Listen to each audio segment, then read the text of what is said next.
উপজেলা নির্বাচন ঘিরে কঠোর সিদ্ধান্তের তেমন কোনো প্রভাব বিএনপিতে পড়ছে না।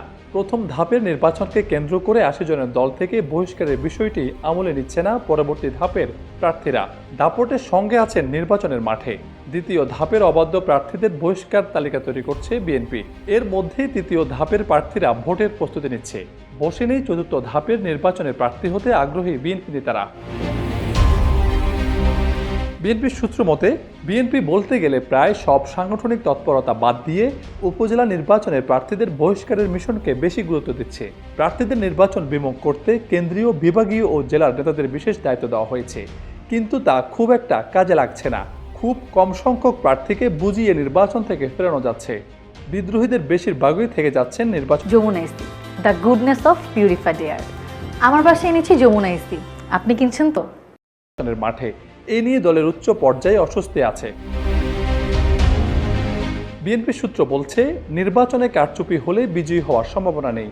বিজয়ী হলেও কয়েকদিনের ব্যবধানে চেয়ার ছেড়ে কারাগারে যাওয়ার একাধিক নজির এবং প্রশাসনের আরও বেশি রসানলে পড়তে হবে এমন সব নেতিবাচক অভিজ্ঞতার পাশাপাশি দলের নির্দেশনা অমান্য করে বিএনপি নেতারা কেন নির্বাচনে থাকছে এর কারণ অনুসন্ধান করছে দলটির দায়িত্বশীল নেতারা। অনুসন্ধানে দেখা গেছে, নির্বাচনে অংশ নেওয়া বেশিরভাগই সুবিধাভোগী শ্রেণী। এছাড়া বিভিন্ন মহলে লোভে পড়েছেন অনেকে বিএনপি করলেও সব দলের সঙ্গে সুসম্পর্ক বজায় রেখে চলে। আন্দোলন সংগ্রামে কোনো ঝুঁকি নিতে চায় না। মামলা মোকদ্দমাও নেই তেমন। কেন্দ্রীয় নেতাদের ধরে পদ টিকিয়ে রাখে। এই আমলে ব্যবসা বাণিজ্য তেমন কোনো সমস্যা হয় না। সব মিলে তাদের অধিকাংশই কোনো আদর্শের ধার ধারে না।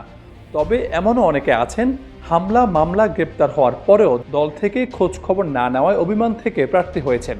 তাদের বুঝিয়ে নির্বাচন থেকে সরিয়ে আনার বিষয়ে গুরুত্ব দিচ্ছে বিএনপি। অনেকের ক্ষেত্রে সফলও হয়েছে। প্রথম ধাপে বোঝানোর পর ১৬ জন নেতা মনোনয়নপত্র প্রত্যাহার করেন, আর দ্বিতীয় ধাপে ১২ জন প্রার্থীরা প্রত্যাহার করেছেন।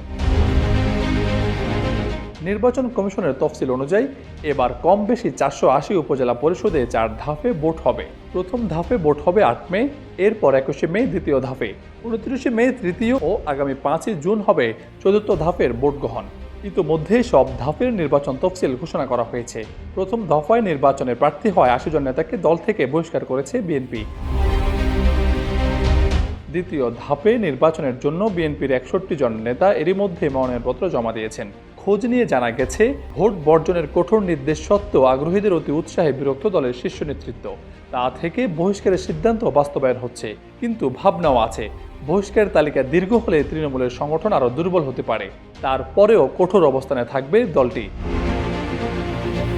নেতাদের ভোট থেকে বিরত রাখা সব ধরনের পদক্ষেপ নিতে ইতিমধ্যে সাংগঠনিক টিমকে নানা নির্দেশনা দেওয়া হয়েছে। এমনকি বিএনপি ও অঙ্গ সহযোগী সংগঠনের কোনো নেতা ভোটে অংশ নেওয়া বহিষ্কৃতদের কোনোভাবে সহায়তা করলে তাদের বিরুদ্ধে ব্যবস্থা নেওয়ার হুঁশিয়ারিও দেওয়া হয়েছে।